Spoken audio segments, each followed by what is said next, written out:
আমাদেরকে রিমান্ডে নিয়ে সবচাইতে বেশি যে জিনিসটা ওরা খুঁজে বের করার চেষ্টা করেছে, যেমন আমার মোবাইলটা নেওয়ার পরও নিয়েছে তো সব ডিভাইসই, আমার সামনে আমার মোবাইল এনে প্রথমেই খুঁজেছে বিদেশি নাম্বার কি কি আছে, এবং বিশেষ করে আফগানিস্তানের কোন নাম্বার আর পাকিস্তানের কোন নাম্বার পাওয়া যায় কিনা তন্ন তন্ন করে। কেন? মানে ওদের মাথায় এটা ধরেই না যে হুজুররা এত বড় গলায় কথা বলে কিভাবে, এত সাহস পায় কিভাবে, সাহসের উৎস কি? ইসকন বড় গলায় কথা বলে কারণ পেছনে আরএসএস এবং রয়ের শেল্টার আছে। আরো বহুজন বড় গলায় কথা বলে, কারো পেছনে আমেরিকার, কারো পেছনে চায়নার আসার সাপোর্ট আছে। তাহলে হুজুরদের পেছনে তলে তলে সাপোর্ট দিচ্ছেটা কে? তুরস্ক দিচ্ছে নাকি তালেবান দিচ্ছে নাকি পাকিস্তানের আইএসআই দিচ্ছে? মানে দিচ্ছেটা কে? ওরা মাথায় ধরে না, কিন্তু ওরা জানে না যার সাথে আল্লাহর সাপোর্ট আছে আর সুর নরম হবে কোন দুঃখে। কিন্তু ওরা এই গায়েবে বিশ্বাস করতে পারে না। এগুলো ওই যে আমরা যে বলি আমাদের সবচাইতে বড় অস্ত্র হলো তাহাজ্জুদের পরে 2 ফোঁটা চোখের পানি যে ঝরাই, অন্য কিছু তো নাই, বাস্তবে তো নাই। যেটা আছে এইটাই এত পাওয়ারফুল যেটার ধাক্কা সহর কোনো ক্ষমতাই তোদের নাই। যখন আমাদের শেখ মুর্শিদ কায়েদে মিল্লাত আল্লামা বাবুনগরী কারাগারে বন্দী, তার দাড়ি পর্যন্ত ধরে এভাবে এক পুলিশ অফিসার টেনে টেনে জুলুম করছিল, এটা তার সাক্ষাৎকারও আপনারা পাবেন, আজও সার্চ করলে পাবেন। তিনি বলেছিলেন যে নবীর সুন্নতের সঙ্গে বেয়াদবি করিস না। আমারও তো বহুত মেরেছিস, আর বাকি রেখেছে কি? ওরা আর কি মারবে? শাপলা চত্বরে যখন সব বাতি বন্ধ করে ফেলেছিল, তিনি ওই ভিড়ে যখন সবাই পালাচ্ছে ধাক্কা খেয়ে পড়ে গিয়েছিলেন। কত হাজার মানুষ যে তার পেটে আর পিঠে পাড়া দিয়ে চলে গেছে এই বুড়া মানুষটা। তিনি বলেন ওই সময় যে কত শতবার কালেমা পড়েছে, আমার মনে হয়েছে আর উঠতে পারবো না, আজকে পাড়া খেয়ে শেষ। এরপর যখন গুলি হচ্ছে, তাহলে গুলি তো আর ওই দেখে দেখেও তো করতে পারছেন, অন্ধকারে কোনটা কার গায়ে লাগে। ওই সময়ও তো মানে মৃত্যুকে একেবারে কাছ থেকে দেখে ফিরে এসেছেন, তো ওনারে আর কি ভয় দেখাবে, আর কিসে জুলুম করবে? তো দাড়ি ধরে যখন বলছিল, তিনি বলছিলেন নবীর সুন্নতের সঙ্গে বেয়াদবি করিস না, আল্লাহ সহ্য করবে না। টিটকারি মেরেছিল, আল্লাহ সহ্য করবে না, আল্লাহ বাঁচাইতে আসবে এখান থেকে। আল্লাহ কিন্তু ঠিকই দেখিয়ে দিয়েছে, আলহামদুলিল্লাহ। ওই পুলিশ অফিসারের তো অস্তিত্বই নেই, ওর নিজের মেয়ে ওরে হত্যা করে ফেলেছে, ওরও মেরেছে, ওর বউরও মেরেছে। ঐশী ভাইরাল আজকে এখনো পর্যন্ত সেই কাশিমপুর কারাগারে বন্দী আছে।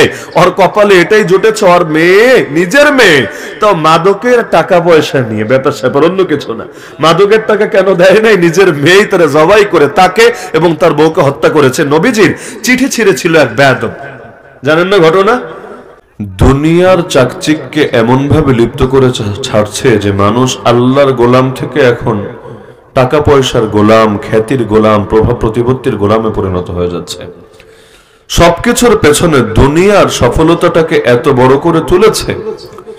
এই সেকুলারিজমের মানেই তো মূল অর্থই তো ছিল ইহ জাগতিকতা। শব্দের মধ্যেই তো আছে আখিরাত ভুলে থাকার কথা। প্রতিটা জিনিসের মধ্যে শুধু ইহ জাগতিক, এই দুনিয়ার এই পার্থিব চিন্তা চেতনা এমন ভাবে ঢুকিয়েছে, মানুষ এখন নগদ লাভ ছাড়া কোনো কিছু করতেই বিশ্বাসী না। আখিরাতের কথা আলোচনাও এত কমে গেছে। আখিরাতের কথা আলোচনা হলো মানুষ এগুলোকে খুব একটা সিরিয়াস ভাবে নেয় না। কবে না কবে আসবে আমার জীবনে, এগুলো কবে আসবে পরেরটা পরে দেখা যাবে, আগে নগদে দুনিয়ায় যা করা সেটা করে নিতে হবে। এমনকি দেখা যায় এই সমস্ত মানসিকতার কারণে বহু আন্দোলন সংগ্রাম করে যদি আপনি সফলতা অর্জন করেন, দেখা যাবে এক শয়তানের বিরুদ্ধে আন্দোলন করে সফলতা পেয়েছেন, নতুন করে আরেক শয়তানি কাঁধের উপর চাপিয়ে দেওয়া হয়েছে। যেমন বাংলাদেশের সংবিধান পরিবর্তন হবে, ভালো কথা, এবং এটার মধ্যে অনেক ধরনের সংস্কার করা হবে, খুব ভালো কথা। তো কি কি বাদ দেওয়া হবে? ধর্মনিরপেক্ষতা বাদ যাবে, সমাজতন্ত্র বাদ যাবে, শুনলে তো মহাখুশি লাগে মানুষের। যাক, কিছু কিছু শিরিক তো বিদায় হবে। কিন্তু এমন নতুন নতুন শিরিক ঢোকানোর প্রস্তাব করা হয়েছে, এটা আগেরটার চাইতে আরো বড় চিন্তার বিষয় বটে। যেমন প্রস্তাব করা হয়েছে সমাজতন্ত্র তো বাদ, ধর্মনিরপেক্ষতা বাদ তো বাদ, নতুন করে ঢোকাবা বহুত্ববাদ। বহুত্ববাদ আবার কি জিনিস? বহু দেবতা আছে যেখানে, যেমন ইন্ডিয়া, ওই বহু দেবতার দেশেও বহুত্ববাদ সংবিধানের মধ্যে নাই। কিন্তু যেই বাংলাদেশের অধিকাংশ মানুষ এক খোদায় বিশ্বাসী, এক রবে বিশ্বাসী, তাওহীদ মানে একত্ববাদে বিশ্বাসী, সেই দেশে কিনা চাপিয়ে দেওয়া হচ্ছে বহুত্ববাদের মতো নিকৃষ্ট জিনিস। আজকে বহুত্ববাদ ঢোকাবে কাগজে কলমে, দুদিন পরেই এক মূলনীতি দিয়ে কত শিরিক, কত কুফর, কত জাহেলিয়াত যে চাপিয়ে দেওয়া হবে এই জাতির কাছে, আল্লাহ ভালো জানে। আমি জানি না এগুলোর পেছনে নাটের গুরুকে। এমনি আমি যতটুকু খোঁজখবর নিয়েছি, সবগুলোর আলোকে মনে হয়েছে লালনবাদী দুই একটা ফাজিল যেগুলো আছে, এই ফাজিলগুলো এখন নিত্য নতুন সুন্দর সুন্দর শিরোনাম দিয়ে ওই পুরনো শিরিকগুলোকেই ঢোকানোর আরো বেশি করে শয়তানি চেষ্টা চালাচ্ছে। তাহলে মানুষের দিলে যদি আল্লাহর ভয় না ঢোকাতে পারেন, যত বিপ্লব, যত আন্দোলন, যত পুলিশ, যত আইন, যত মামলা, কোনো কিচ্ছুতে কিচ্ছু হবে না। দিল যদি তৈরি না হয়, দিলে যদি তাকওয়া না ঢোকে, আল্লাহর ভয় না ঢোকে, শুধু আইন দিয়ে, পুলিশ দিয়ে, শুধু বাহ্যিক কিছু মোড়ক দিয়ে কখনোই সমাজ, দেশ, পরিবার, ব্যক্তি জীবন কোনো কিছুকে শুধরে নেওয়া যায় না। যদি কাউকে শুধরে ফেলতে চান তাহলে আগে দিলটারে শুধরে ফেলতে হবে। নবীজি বলেন প্রতিটা মানুষের ভেতরে এমন একটা গোশতের টুকরা আছে, এটা ঠিক পুরো শরীর ঠিক, এটা নষ্ট পুরো শরীর নষ্ট। এটার নামই আল্লাহ রসুল বলেছেন আলা ওয়াহিয়াল কলব। জেনে রাখো উম্মত, এর নামই হলো কলব বা অন্তর। এই অন্তরকে আরবিতে কলব এজন্যই বলে, কলব মানে পরিবর্তন। তো অন্তরের নামই পরিবর্তন কেন? কারণ অন্তরের খাসলতি এটা কখনোই এক থাকে না, অল টাইম পরিবর্তন হতেই থাকে। 1 ঘন্টা ওয়াজ শুনবেন, দিলের হালত একরকম। 1 ঘন্টা গান শুনবেন, দিলের হালত আরেক রকম।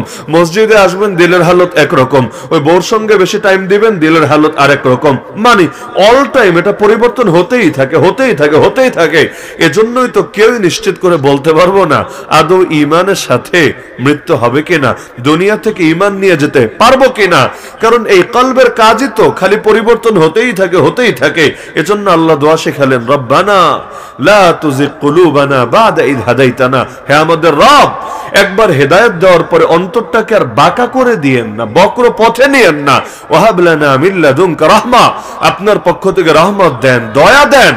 ইন্নাকা আনতাল ওয়াহাব, একমাত্র আপনিই দাতা। আপনি যদি রহমত দেন তবেই পারবো হেদায়েতের উপর টিকতে, না দিলে জিন্দেগিতেও পারবো না। এজন্য নবীও দোয়া করতেন ইয়া মুসাব্বিতাল কুলুব, হে অন্তরকে দৃঢ়তা দানকারী, সাব্বিত কলবি আলা দীনিক, আমার অন্তরকে আপনার দ্বীনের উপর দৃঢ়তা দিয়ে দেন।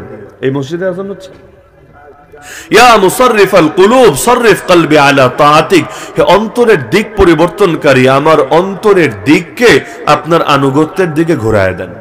তো দুনিয়ার মধ্যে আমরা এখনো পর্যন্ত যাদের ভেতরে টুকটাক আল্লাহর ভয় আছে, আখিরাতের চিন্তা আছে, এই যে বিভিন্ন সময় মরা মানুষের জন্য দোয়া চান, এটাও তো এই কারণে যে আখিরাতের চিন্তা টুকটাক হলেও আছে। কিন্তু আল্লাহ রাসূল সাল্লাল্লাহু আলাইহি ওয়াসাল্লাম তো একটা পরামর্শ দিয়ে গিয়েছিলেন, আকসিরু যিকরা হাযিমিল লাযযাত আল মাউত, সব স্বাদকে নষ্ট করে দিবে যে মৃত্যু, সেই মৃত্যুকে বেশি বেশি স্মরণ করো। আমরা এখানে প্রায় সবাই ধরা, যে যেই লাইনের হয় মৃত্যুকে আলাদা করে খুব কমই আমরা স্মরণ করি। মৃত্যুকে স্মরণ করবেন কিভাবে? মৃত্যুর মুরাকাবা, এটাই তো, মানে মৃত্যুর কথা কল্পনা করা, মৃত্যু পরবর্তী হালতগুলো কল্পনা করা, আপনাকে কিভাবে কবরে নিয়ে যাওয়া হচ্ছে, কবরে রাখার পর মুনকার নাকির আসছে, আপনার প্রশ্নোত্তরগুলো কেমন হচ্ছে, কত কত ধাপ, কত কত ধাপ। সাহাবী ওসমান রাদিয়াল্লাহু আনহু কোন কবরের পাশ দিয়ে হেঁটে গেলে এত কাদা কাঁদতেন, দাড়ি পর্যন্ত ভেজে যেত। সঙ্গীরা পেরেশান, ইয়া আমিরুল মুমিনিন, আপনি কবর দেখলে এত কাঁদেন কেন? জাহান্নামের কথা শুনলে তো এত কাঁদতে দেখি না, কি আছে কবরে আপনি এত বেশি বিচলিত হয়ে যান, কি কারণে? তিনি জবাব দিলেন, আল্লাহ রাসূল বলেছেন ইন্নাল কবরা আউয়ালু মানাজিলিল আখিরা, আখিরাতের প্রথম ঘাঁটি হলো এই কবর। ফাইন্না জা মিনহু, যদি কবরে মুক্তি পেয়ে যায়, কানা মা বাদাহু আইসারা মিন, এর পরের গুলো তার জন্য বড় সহজ, বড় সহজ। ওয়া ইল্লাম ইয়ানজু মিনহু, আর যদি এটাতে মুক্তি না পায়, কানা মা বাদাহু আশাদ্দা মিন, এর পরের গুলো তার জন্য বড় জটিল, বড় জটিল। হ্যাঁ, কবরে মুক্তি পেয়ে গেলে অতঃপরে সবগুলা মুক্তি পাবে জরুরি না, তবে ধাপটা সহজ হবে। যেমন আল্লাহ রাসূল হাদিসে জানিয়েছেন, কেউ যদি শহীদ হয়, একবার না বারবারও শহীদ হয়, আল্লাহ রাসূল বলেন যে কুতিলা সুম্মা হিয়া, একবার সে শহীদ হলো, এরপর আবার জীবন দিল, সুম্মা কুতিলা, এরপর আবার শহীদ হলো, এরপর আবার জীবন পেল, আবার শহীদ হলো। নবী বলেন এরপরও তার একটা গুনাহ বাকি থাকবে, ওই গুনাহের কারণে তাকে জান্নাতের অ্যাক্সেস দেওয়া হবে না, বারজাখের মধ্যে জান্নাতের নিয়ামত সে পাবে না। সেটা হলো যদি তার জিম্মায় ঋণ বাকি থাকে, ঋণ।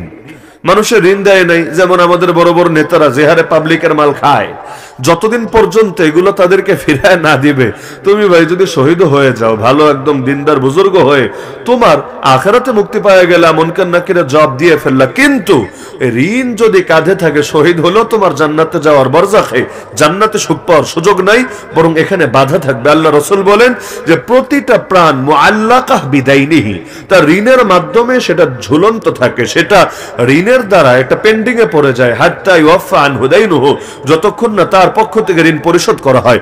এজন্য আল্লাহ রাসূল সাল্লাল্লাহু আলাইহি ওয়াসাল্লাম এক জানাজার পরে 3 বার খুঁজলেন, এই গোত্রের কেউ আছো, এই গোত্রের কেউ আছো, এই গোত্রের কেউ আছো? একজন দাঁড়িয়ে বলল, ইয়া রাসূলুল্লাহ, হ্যাঁ আমি আছি।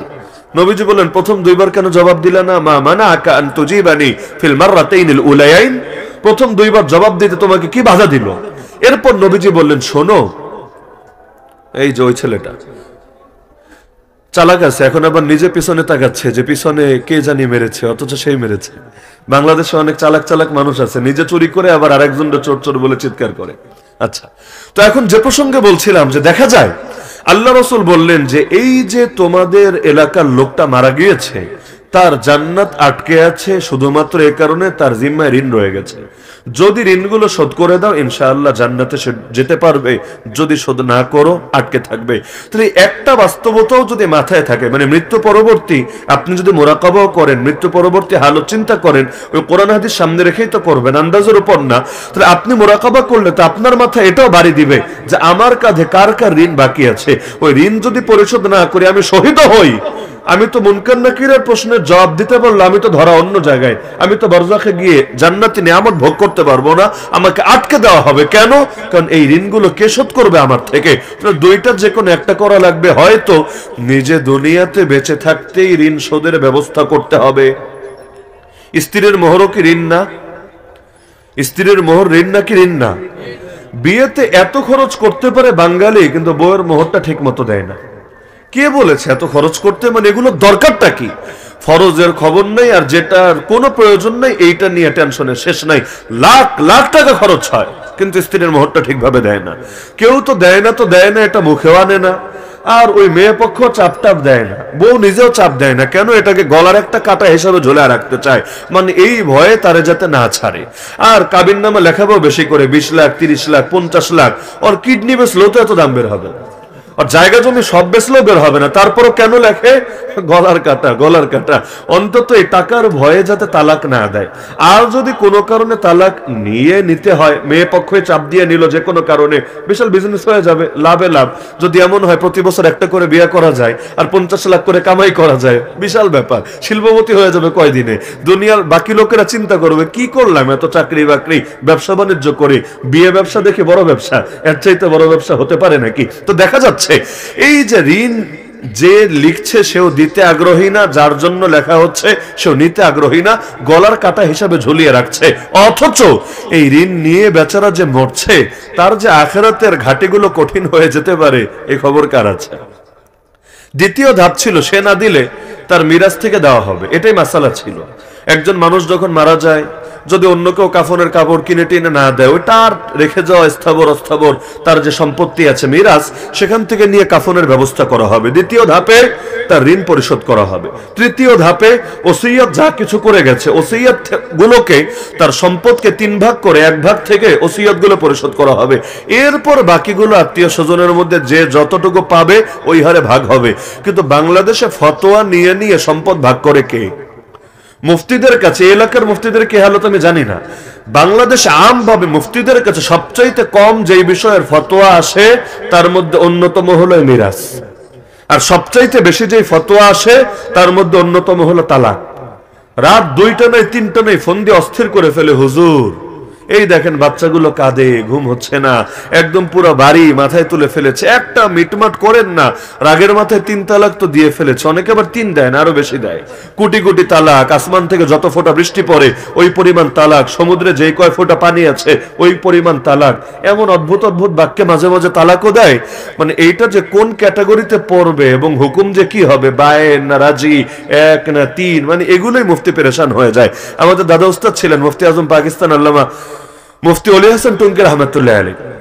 তো আমাদের উস্তাদ মুফতি আবুল হাসান আব্দুল্লাহ মুদিরে মারকাজুদ্দাহ আল ইসলামিয়া তিনি শোনাতেন মাঝে মাঝে যে পাকিস্তানে তো আরো ডেঞ্জারাস বাক্যে তালাক দেয়। তো যখন এরকম উল্টাপাল্টা বাক্যে তালাক দিয়ে হুজুরের কাছে সমাধান নিতে আসতো, উনি বাক্য শুনলে রেগে গিয়ে বলতেন, এমনি রাগী মানুষ ছিলেন, জালালে তবিয়তের অধিকারী, রেগে গিয়ে বলতেন সালে কো গোলি মার দেনা চাহিয়ে, ऐसे ऐसे लफ्ज में तलाक देता है कि मुफ्ती भी हैरान हो जाता है।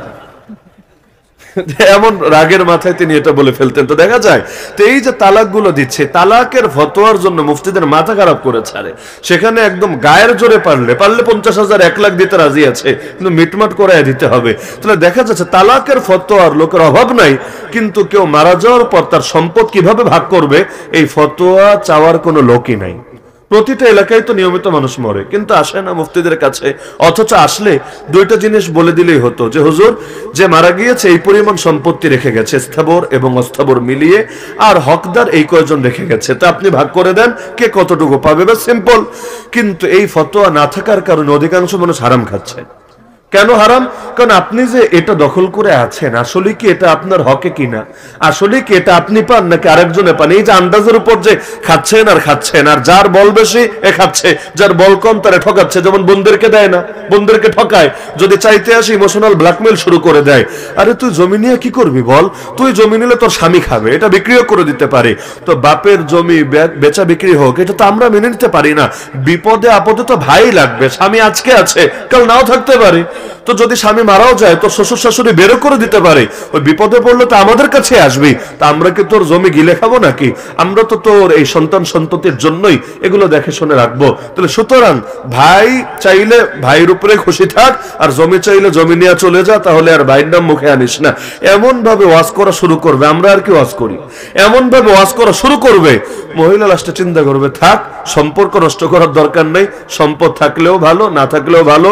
এভাবে কত নারী যে ঠকে আছে শুধুমাত্র এই ভাইদের চাপের কারণে, আর ভাইয়েরা অন্যায়ভাবে এই সম্পত্তিগুলোর ভোগ দখল করে যাচ্ছে। এগুলো হয় না সমাজের ভেতরে। অথচ ঋণ এত জটিল জিনিস, শহীদ হওয়ার পর পর্যন্ত জান্নাতে যাওয়া আটকে যাচ্ছে ঋণের কারণে, যদি তার ঋণ আদায়ে আন্তরিক থাকে।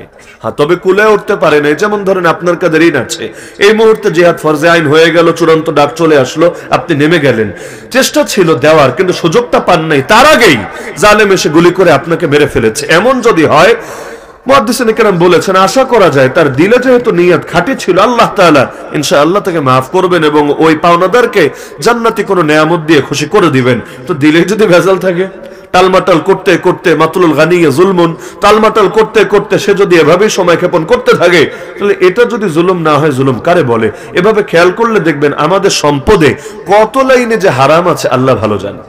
বিশেষ করে মিরাজ, নগদেরটা নগদে ভাগ করে দিলেই ভালো, পরে করতে গেলেই ভেজাল লাগবে, মিস নাই।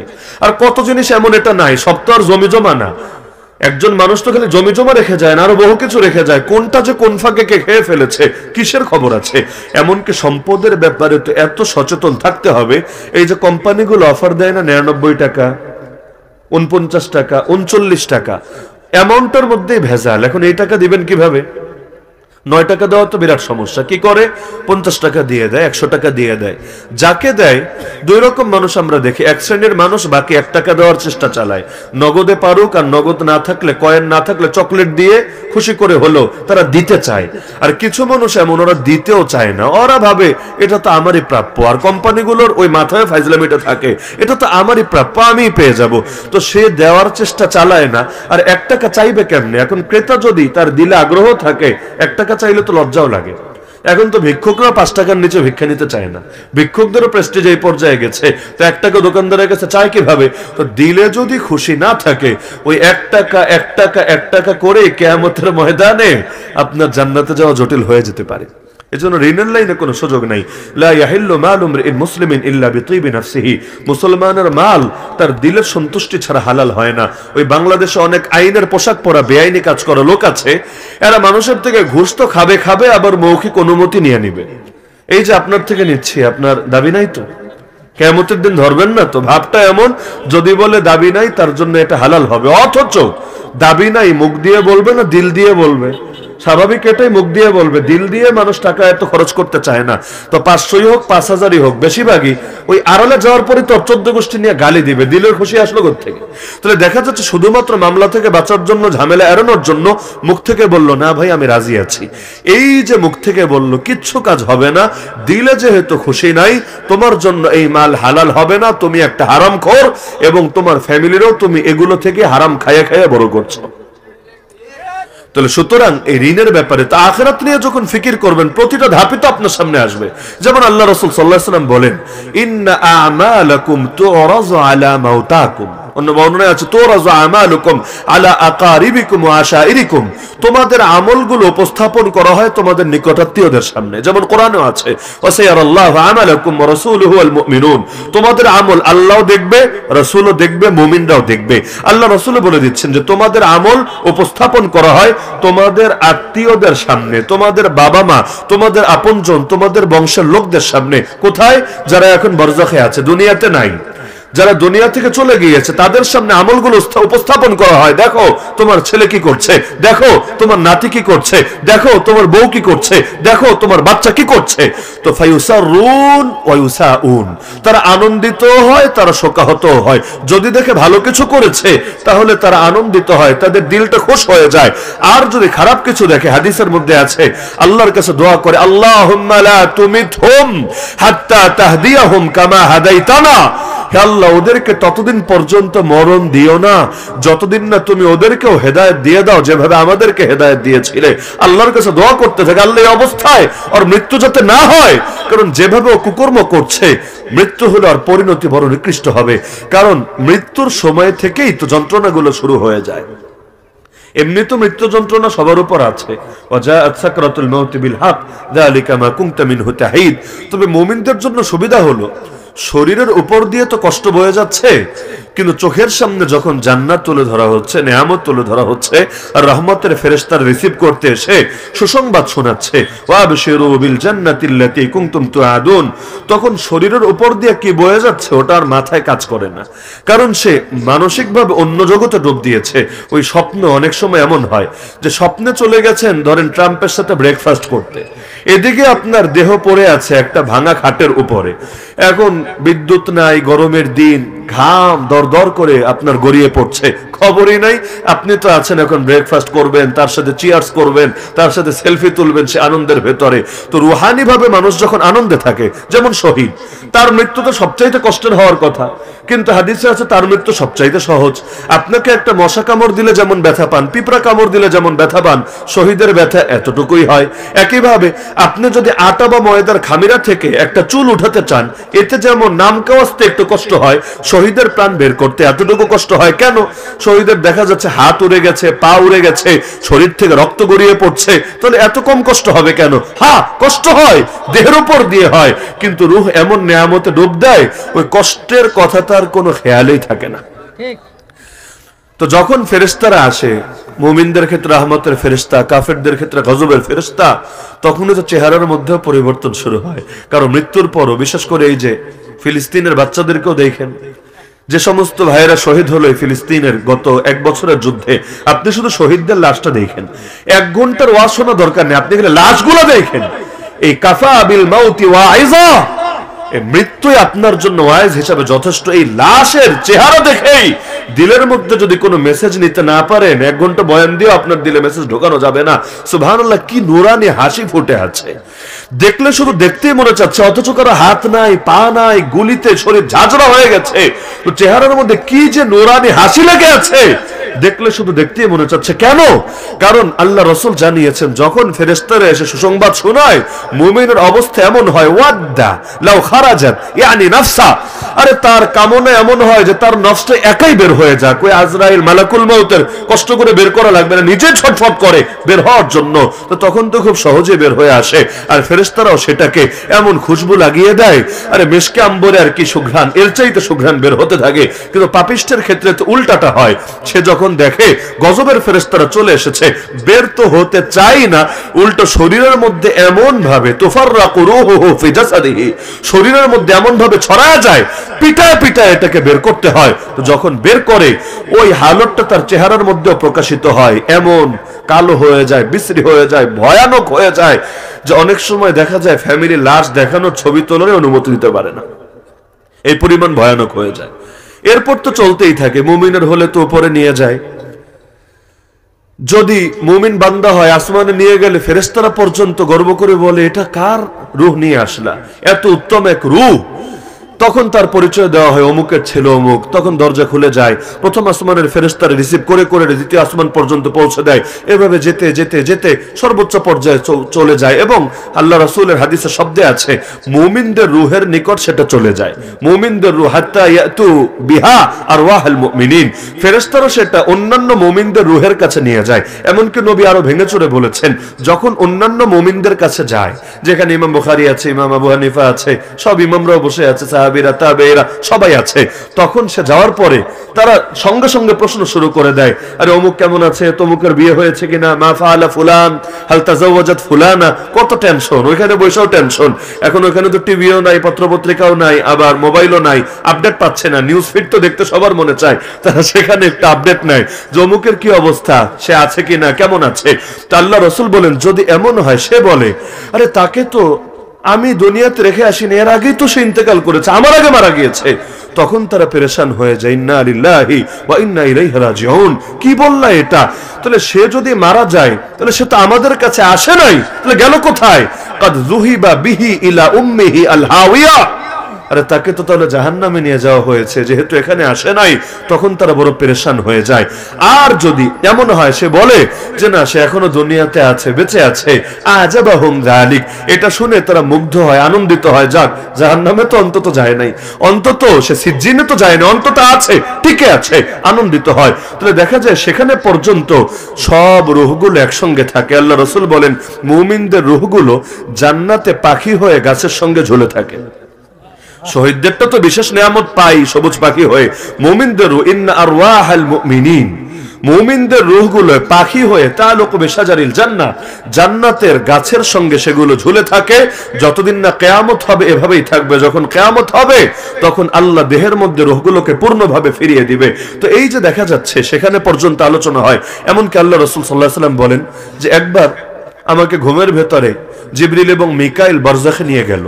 বারজাখ মানে হলো মৃত্যু থেকে শুরু করে কিয়ামতের আগ পর্যন্ত যে জগৎটা, এটাই হলো বারজাখের জগৎ, বারজাখের জীবন। ওমি ওয়ারাইহিম বারজাখুন ইলা ইয়াউমি ইউবাসুন, কোরআনে এটার কথা আছে। তো তিনি বলেন আমাকে নিয়ে গেল, আমি অনেক কিছু দেখলাম, অনেক কিছু। এর মধ্যে তিনি বলেন লম্বা হাদিস, বুখারীর মধ্যেও এটা বিশাল লম্বা করে আছে, বহুত পাপিষ্ঠকেও দেখলেন, জিনাকারকে দেখলেন, তারপর চোরকে দেখলেন, আরো বহুত জনকে দেখলেন, আবার ভালো অনেক কিছুও দেখলেন। এর মধ্যে নবীজি বলেন হঠাৎ করে আমি দেখলাম দুই পাশে দুটো নদী, নহর। জান্নাতের নহর আর দুনিয়ার নদীতে পার্থক্য আছে। দুনিয়ার নদী প্রবাহিত হয় নিচ দিয়ে, গর্তের মতো থাকে, এখান দিয়ে পানি চলে যায়। জান্নাতের নহর প্রবাহিত হবে এই সমান্তরাল মাটির উপর দিয়ে। বলবেন তাহলে পানি এসে আমাদের ভিজিয়ে দিবে না? না, এটাই জান্নাতের কারিশমা। এখানে উপর দিয়ে চলতে থাকবে, কিন্তু এরিয়া যতটুকু এতটুকুই থাকবে, বাহিরে আসবে না। এর মধ্যে কোনোটা মধুর, কোনোটা দুধের, কোনোটা সারাবান তাহুরা পবিত্র মদের, কত রকম আল্লাহ তাআলা নহর রাখবেন। তো নবী বলেন দুই পাশে দুই নহর, মাঝখানে দেখলাম অনেকগুলো ছোট ছোট বাচ্চা খেলাধুলা করছে।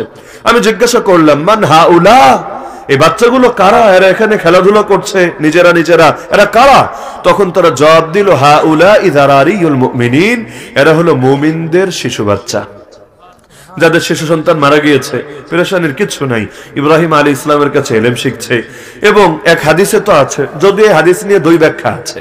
আল্লাহ রাসূল সাল্লাল্লাহু আলাইহি ওয়াসাল্লামের পুত্র ইব্রাহিমের যখন মৃত্যু হয়, কোন কোন বর্ণনায় আছে তার বয়স কত ছিল, এটা নিয়ে একটু ইতিহাসে ঝামেলা আছে। তো কোন কোন বর্ণনায় শব্দ আছে যে তার 16 মাস বয়স ছিল, যদিও ভিন্ন বর্ণনা আছে যে সে ঘোড়ায় চড়া পর্যন্ত গিয়েছিল। তো যদি দুই বর্ণনা সমন্বয় করেন তাহলে বলতে হবে কোন কোন বাচ্চা তো ওই ছোট অবস্থায় মারা গিয়েছিল, হয়তো ওরা ওই নাম বলতে গিয়ে মিস্টেক করেছে। যাই হোক, তো নবীর যখন কোন একজন পুত্র ইন্তেকাল করলো, আল্লাহ নবী সাল্লাল্লাহু আলাইহি ওয়াসাল্লাম বললেন যে আল্লাহ তাআলা তার দুধ পান পরিপূর্ণ করার জন্য ওই বারজাখের মধ্যে একজন ধাত্রী দিয়ে দিয়েছেন যে তার দুধ পানের মেয়াদ পরিপূর্ণ করবে। তো এখন এখান থেকে মুহাদ্দিসিনে কেরাম দুই ব্যাখ্যা করেছেন। কেউ বলেছেন এটা নবীর পুত্রের জন্যই স্পেশাল, দ্বিতীয় কারো ক্ষেত্রে না। কেউ কেউ বলেছে না, যত শিশু বাচ্চা মারা যাবে যারা দুগ্ধপোষ্য ছিল, এখনো দুধের মেয়াদই শেষ হয় নাই, আল্লাহ তাআলা সেখানে ওদের দুধের মেয়াদও পরিপূর্ণ করে দেন, সেখানে গায়বী ভাবে আল্লাহ তাআলা ইন্তজাম করে দেন। আর ইব্রাহিম আলাইহিস সালামের কাছে তো তালিম নিবে, এটা তো বিভিন্ন হাদিসের মধ্যে আছে। তো তারা জবাব দিল এরা হলো মুমিনদের বাচ্চা। তিনি বলেন যে আমি এরপর আরো কিছু সামনে গেলাম, তারা আমাকে নিয়ে গেলেন, সেখানে দেখলাম তিনজন সেখানে মদের নহর থেকে মদ খাচ্ছে, দুনিয়ার মদ না, জান্নাতি মদ, লা ইউসাদদাউনা আনহা ওয়া লা ইউনজিফুন। ওই মদের হিসাব নিকাশে আলাদা, যেই মদ খেলে মাথাও ঘোরে না, মাতলামিও আসে না, যেই মদের নামই হলো পবিত্র মদ, সাকাহুম রাব্বুহুম শারাবান তাহুরা। দুনিয়ার মদ তো নাপাক, দুনিয়ার মদ তো অপবিত্র, দুনিয়ার মদ তো গান্দা, কিন্তু ওই মদ যেন তেন মদ না, শারাবান তাহুরা, যেটা রব্বুল আলামিন পান করাবেন। তো দেখলাম তিনজন সেখানে মদ পান করছে। আমি জিজ্ঞাসা করলাম এরা কারা? জবাব দিল এরা হলো জাফর রাদিয়াল্লাহু আন, আব্দুল্লাহ বিন রাওয়াহা রাদিয়াল্লাহু আন এবং যায়েদ বিন হারিসা রাদিয়াল্লাহু আন। অর্থাৎ মুতার যুদ্ধে যে তিনজন সেনাপতি একের পর এক শহীদ হয়েছে, তিনজন একসাথে বসে আড্ডা মারছে এবং তারা মদ পান করছে সেখানে। তিনি বলেন আরো কিছু দূর সামনে আমাকে নিয়ে গেল, যাওয়ার পর দেখলাম সেখানে আরো তিনজন বুজুর্গ ব্যক্তি বসা। আমি জিজ্ঞাসা করলাম ওনারা কারা? বলল তিনজন হলেন তিনজন নবী, ইব্রাহিম আলাইহিস সালাম, মুসা আলাইহিস সালাম, ঈসা আলাইহিস সালাম। এবং হাদিসের শেষে আছে ওহুম ইয়ানতাজিরুনাক, তারা আপনার জন্য ওয়েট করছেন, আপনি কবে আসবেন, তাদের সঙ্গে আপনিও মিলিত হবেন। তাহলে এই যে দেখা গেল আল্লাহ নবী বরজখে গিয়ে নিয়ামত প্রাপ্ত অবস্থায় তাদেরকে দেখলেন, বাচ্চারা এক ধরনের নিয়ামতে আছে, সাহাবী তিনজন আরেক ধরনের নিয়ামতে আছে, নবী তিনজন আরেক ধরনের নিয়ামতে আছে। তাহলে দেখা যাচ্ছে যে সেখানে বরজখের জগতেও মুমিনরা মিলেমিশে থাকে। পয়েন্ট কিন্তু এটাই, বারজাখের জগতেও মুমিনরা মিলেমিশে থাকে, আমাদের বাবারা, দাদারা, পরদাদারা যারাই চলে গিয়েছেন দুনিয়াতে। এজন্য মজার কিছু ঘটনাও পাওয়া যায় বিভিন্ন বর্ণনায়। যেমন মুহাম্মদ ইবনুল মুনকাদির রাহমাতুল্লাহ আলাইহি, একজন তাবেঈ, তিনি বলেন দাখালতু আলা জাবির ইবনে আব্দুল্লাহ রাদিয়াল্লাহু আনহু ওয়া হুয়া ইয়ামুত। আমি বিখ্যাত সাহাবী জাবির রাদিয়াল্লাহু আনহুর কাছে গেলাম এমন অবস্থায় যখন তিনি মারা যাচ্ছেন মুমূর্ষু অবস্থায়। জাবের রাদিয়াল্লাহু আনহু সেই বিখ্যাত সাহাবী, আল্লাহ রাসূল সাল্লাল্লাহু আলাইহি ওয়াসাল্লাম যার থেকে একটা উটও কিনে নিয়েছিলেন, বুখারীতে হাদিস আছে, এবং উটের টাকাগুলো জোর করে দিয়েছিলেন। তিনি বড় পরম যত্নে এগুলো রেখে দিয়েছিলেন। যদিও পরবর্তীতে যখন মদিনার উপর অ্যাটাক হয়েছিল হাররার ঘটনার পরে 3 দিন পর্যন্ত মদিনা ইয়াজিদের বাহিনী ব্যাপক খুনোখুনি রক্তপাত ঘটিয়েছিল, ওই সময় জোর করে তার থেকে এই পয়সাগুলো নিয়েছিল। তিনি এটা বলেছেন যে আমার সব নিয়ে যাও, সব দিয়ে দিলাম, কিন্তু আল্লাহ নবী আমাকে যে সম্পদগুলো দিয়েছে এটা বরকত হিসাবে আমি রেখেছি, আমার টাকার দরকার ছিল না, তারপরও নবীজি আমার উটটা নিয়েছেন, বিনিময়ে আমাকে এটা দাম হিসাবে দিয়েছে। এই বরকতের জিনিস আমি হাতছাড়া করতে পারবো না, কিন্তু জালেমদের মন গলে নাই, এটা পর্যন্ত নিয়েছে। এখান থেকে কিন্তু এই বিষয়ে প্রমাণিত হয় বুজুর্গদের জিনিসে বরকত আছে। না হলে সাহাবী এটা কেন আগলে রাখবেন যদি বরকত নাই থাকে? অনেকে আজকাল এমন হাইব্রিড মস্তিষ্কের লোক আছে, এরা কোনো বরকতে বিশ্বাসী না, সব ডাইরেক্ট অ্যাকশনে বিশ্বাসী, কোনো বরকতে এরা বিশ্বাসী না। অথচ ইনদা যিকরিস সালিহিন তানজিলুর রাহমা, বুজুর্গদের কথা আলোচনা হলেও বরকত আছে, রবের রহমত নাজিল হতে থাকে। আরে আপনি এই যুগে অনেক বড় বড় ব্যক্তির সোহবতই পান নাই। ধরেন হাসান বসরি রাহমাতুল্লাহ আলাইহি নামই শুনেছেন, সোহবত পান নাই। আমি আপনাকে 100% দায়িত্ববোধের সাথে বলি, 100% দায়িত্ববোধের সাথে বলি, আপনি আজকে বাসায় গিয়ে হাসান বসরিকে নিয়ে পড়াশোনা শুরু করেন, তাকে নিয়ে জানা শুরু করেন, তার বাণীগুলো পাঠ করেন, এভাবে টানে 1 সপ্তাহ 1 মাস যেই কয়দিন পারেন পড়তে থাকেন। এরপর যদি তার কিছু রং আপনার ভেতরে না আসে আমাকে বললেন, এটাও সোহবত। মুহাদ্দিসিনে কেরাম যারা আছে, এই যদি দাওরায়ে হাদিস মাদ্রাসা না এটা মিশকাত পর্যন্ত যারা হাদিসের কিতাব পড়ান তাদেরকেও বলা হয় তারা আল্লাহর নবীর সোহবত পান। কিভাবে?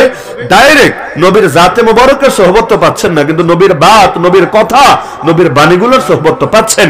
এজন্য মুহাদ্দিসিনে কেরামের আলাদা শান দেখবেন, মুহাদ্দিসিনে কেরামের শানই আলাদা, বাকি দুনিয়ার ওই কোন পীর মাশায়েখ কোন বুজুর্গ দিয়েও মিলবে না। মুহাদ্দিসই আল্লাহ তাআলা তাদের মধ্যে আলাদা কিছু স্পেশালিটি রেখে দেন। তো সোহবত দুই ভাবে হয়। আপনি যখন কারো বই পড়ছেন, কারো জীবনে জানছেন, এটাও সোহবত। আমি আপনার সামনে একজন বরেণ্য বুজুর্গ নিয়ে বারবার আলোচনা করি, দেখবেন তার কিছু রং আসবেই। এটা বুজুর্গের লাইনও, দাওয়াতের লাইনও, জিহাদের লাইনও। আপনি সালাহুদ্দিন আইয়ুবীকে নিয়ে বেশি পড়েন, মুহাম্মদ বিন কাসিম নিয়ে পড়েন, তারেক বিন জিয়াদ নিয়ে পড়েন, কাছাকাছি সময়ের আমিরুল মুমিনিন খলিফাতুল্লাহ ফিল আরদ আল মোল্লা মোহাম্মদ ওমরকে নিয়ে পড়েন, যারে নিয়ে পড়েন, যদি এরপর কিছু রং আপনার ভেতরে না আসে আমাকে বলবেন। আসবে, এটা নিয়ম। তো বুজুর্গদের আলাদা একটা বরকত আছে, তাদের সোহবতে তো আছি, যাদের সোহবত সম্ভব না কিন্তু আলোচনা হচ্ছে, আপনি পড়ছেন, এখানেও বরকত আছে। এগুলোকে আলতু ফালতু জিনিস মনে করবেন না। অনেকে আছে অতীতের প্রমাণিত, আজগবি না, প্রমাণিত বিভিন্ন ঘটনা বললেও এগুলারে ফাওয়ালাপ মনে করে, আছে না? অনেকে খালি হলো ওই যে অনুবাদ করলে সহি, এই আয়াতের এত নম্বর অনুবাদ, ওই হাদিসের এত নম্বর অনুবাদ, এটার দাম আছে, অমুক নবী এটা করেছেন, তমুক বুজুর্গের এটা হয়েছে, ফাওয়ালাপ মনে করে। অথচ আল্লাহ কোরআনে বলে দিয়েছেন যে আমি এই ঘটনাগুলো কেন শোনাই জানো? কোরআন গল্পের বই না, কোরআন ইতিহাসের বই না, কোরআন তো হেদায়েতের কিতাব। তাহলে আমি নবীদের ঘটনা কেন বলে জানো? অনেকগুলো কারণ, এর মধ্যে একটা হলো লিনুসাব্বিতা বিহি ফুআদাক, এর দ্বারা দিল মজবুত হয়, মনোবল বেড়ে যায়। আজও পর্যন্ত এত জুলুম সওয়ার পরেও আমাদের মনোবল ঠিক আছে কিভাবে? কোনো কৃতিত্ব না, এগুলো কোনো গর্ব করা বলার বিষয় না। ওয়াম্মা বিনিয়ামাতি রাব্বিকা ফাহাদ্দিস। বাংলাদেশে ওলামায়ে কেরাম সবচাইতে বেশি কষ্টে আছে, মানে বাহ্যিক ভাবে। কেন? কারণ তাদের ইনকাম সবার চাইতে কম। শ্রেণীগত ভাবে দেখলে এই সিএনজি ওয়ালাদেরও যত ইনকাম, অটোওয়ালাদেরও যত ইনকাম, রিক্সাওয়ালাদেরও যত ইনকাম, জাতিগত ভাবে দেখলে 2-4 জন মাঝখানে বিরল ব্যতিক্রম থাকতে পারে, কারো 20 টাকা ইনকাম থাকতে পারে, কিন্তু জাতিগত ভাবে দেখলে সবচাইতে কম ইনকাম কি ওলামায়ে কেরামের না?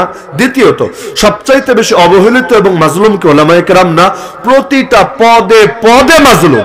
খালি আমাদের যাদেরকে জেলে নিয়েছে আমরাই মাজলুম না, যারা জেলে যায় নাই প্রত্যেকেই কোনো না কোনো ভাবে দেখবেন সবাই মাজলুম। প্রত্যেকের জীবনী নিয়ে এক একটা বই লিখে ফেলা সম্ভব, কিন্তু এত কিছুর পর এই যে সব দিক থেকে দেখা যাচ্ছে পিছিয়ে আছে। আজও পর্যন্ত এত মনোবল ঠিক আছে কিভাবে? আমাদেরকে রিমান্ডে নিয়ে সবচাইতে বেশি যে জিনিসটা ওরা খুঁজে বের করার চেষ্টা করেছে, যেমন আমার মোবাইলটা নেওয়ার পরও, নিয়েছে তো সব ডিভাইসই, আমার সামনে আমার মোবাইল এনে প্রথমেই খুঁজেছে বিদেশি নাম্বার কি কি আছে, এবং বিশেষ করে আফগানিস্তানের কোন নাম্বার আর পাকিস্তানের কোন নাম্বার পাওয়া যায় কিনা তন্ন তন্ন করে। কেন? মানে ওদের মাথায় এটা ধরেই না যে হুজুররা এত বড় গলায় কথা বলে কিভাবে, এত সাহস পায় কিভাবে, সাহসের উৎস কি? ইসকন বড় গলায় কথা বলে কারণ পেছনে আরএসএস এবং রয়ের শেল্টার আছে। আরো বহুজন বড় গলায় কথা বলে, কারো পেছনে আমেরিকার, কারো পেছনে চায়নার আসার সাপোর্ট আছে। তাহলে হুজুরদের পেছনে তলে তলে সাপোর্ট দিচ্ছেটা কে? তুরস্ক দিচ্ছে নাকি তালেবান দিচ্ছে নাকি পাকিস্তানের আইএসআই দিচ্ছে? মানে দিচ্ছেটা কে? ওরা মাথায় ধরে না, কিন্তু ওরা জানে না যার সাথে আল্লাহর সাপোর্ট আছে আর সুর নরম হবে কোন দুঃখে।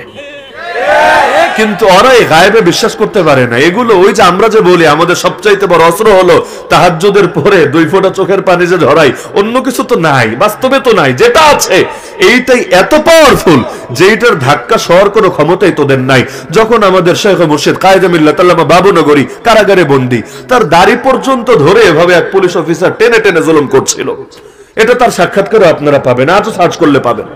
তিনি বলেছিলেন যে নবীর সুন্নতের সঙ্গে বেয়াদবি করিস না। আমারও তো বহুত মেরেছিস, আর বাকি রেখেছি কি?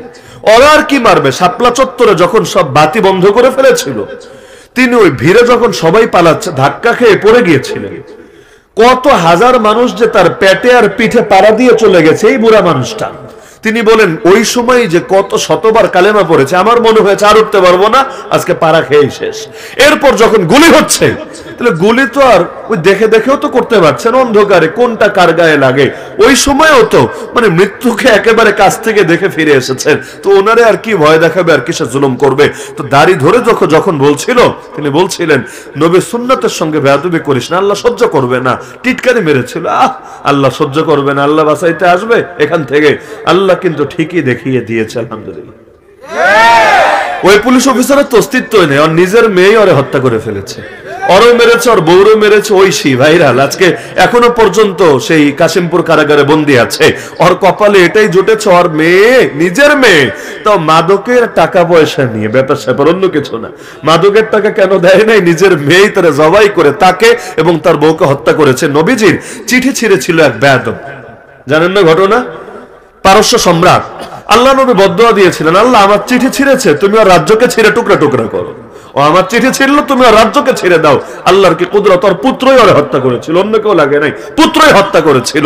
তো বদদুয়া যদি লাগে কার দ্বারা বাস্তবায়িত হবে এটা তো এক আল্লাহই ভালো জানে, দ্বিতীয় কে জানে। তাহলে দেখা যায় ওরা এটা নিতেই পারে না যে পেছনে যদি কোনো শক্ত সাপোর্ট না থাকে, হুজুররা এত বড় গলায় কথা বলে কিভাবে। বাস্তবতা হলো কোরআন সুন্নাহর ওয়াদা তো আছেই, কোনো সন্দেহ নাই, কিন্তু বাস্তবতা হলো, আমি আমারটা যদি বলি, নবীজির সিরাত, সাহাবীদের ঘটনা বলি এবং অতীতে পুরো মুসলিম উম্মার ইতিহাস সামনে রেখে যখন দেখি, প্রতিটা ধাপেই বিশাল কঠিন পরীক্ষা এসেছে। তো পরীক্ষায় যদি কোন রকম টিকে থাকতে পেরেছে, আল্লাহ এরপর দ্বিগুণ বিজয়, দ্বিগুণ সুখ দিয়ে দিয়েছে।